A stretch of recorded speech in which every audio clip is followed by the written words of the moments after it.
কেউ যদি আমার পাশে থাকে, হ্যাঁ, তাহলে আমার বিশ্বাস যে আমি পারবো। তুমি যদি আমার পাশে থাকো, আমি শিওর আমি পারবো। হ্যাঁ, এইটা এটা শিওর। এই যে দেখো, যে এই যে এখানে টাচ করে বলতেছি, আমার শিওর আমি পারবো। আমি বলছি কি করছেন? আরে ও পোস্টার দিছে। এই আপনাদের প্রীতি আর শুভেচ্ছার নমুনা? আরে পুলক ভাই পোস্টার দিছে। সিরসি ভালো করছি, তার কারণ আপনি করে নিজে করে ছবি দেয়া পোস্টার ছাপা মানুষ করে দেওয়াল নষ্ট করেন, আবার নিচে লেখা দেন এলাকাবাসীর শুভেচ্ছা। শুভেচ্ছা এলাকাবাসীর কি এতই ঠেকা পড়ছে আপনি করে শুভেচ্ছা জানানে এত টাকা খরচ করে এরা?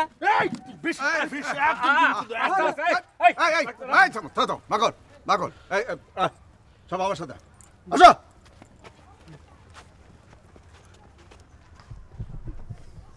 থামলেন কেন? আরো মারতেন।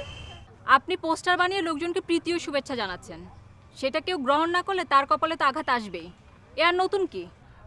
না, মানে আসলে হয়েছে কি, যে টাকা খরচ করে পোস্টার বানিয়েছেন, ব্যানার টাঙিয়েছেন, লোকজন ভাড়া করে মাইকিং করে নিজের সুনাম গাওয়াচ্ছেন, সে টাকা খরচ করে একটা অসহায় পরিবারের পাশে যদি দাঁড়াতেন, তাহলে মানুষগুলো অনেক ভালোভাবে ইটটা করতে পারত। পোস্টার ও ফেস্টুনে যে লিখেছেন প্রীতি ও শুভেচ্ছা, এতে তো কারো কোনো উপকার হচ্ছে না, বরং ক্ষতি হচ্ছে। যদি সত্যিকার মানুষের উপকার করতে চান, তাহলে মানুষের পাশে গিয়ে দাঁড়ান, দেয়ালে পোস্টার সেটে আর ব্যানার ঝুলিয়ে নয়।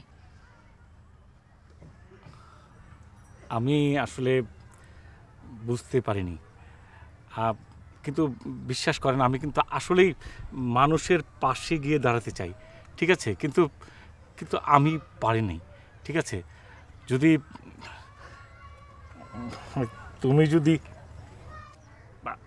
মানে আপনি যদি মানে আমি আমি যেটা আসলে চাচ্ছি যে কেউ যদি আমার পাশে থাকে, হ্যাঁ, তাহলে আমার বিশ্বাস যে আমি পারবো। তুমি যদি আমার পাশে থাকো, আমি শিওর আমি পারবো। হ্যাঁ, এইটা এটা শিওর। এই যে দেখো, যে এই যে এখানে টাচ করে বলতেছি, আমার শিওর আমি পারবো, ঠিক আছে না?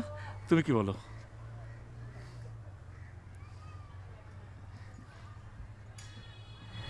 জানি না, কিন্তু কিন্তু আমি জানি।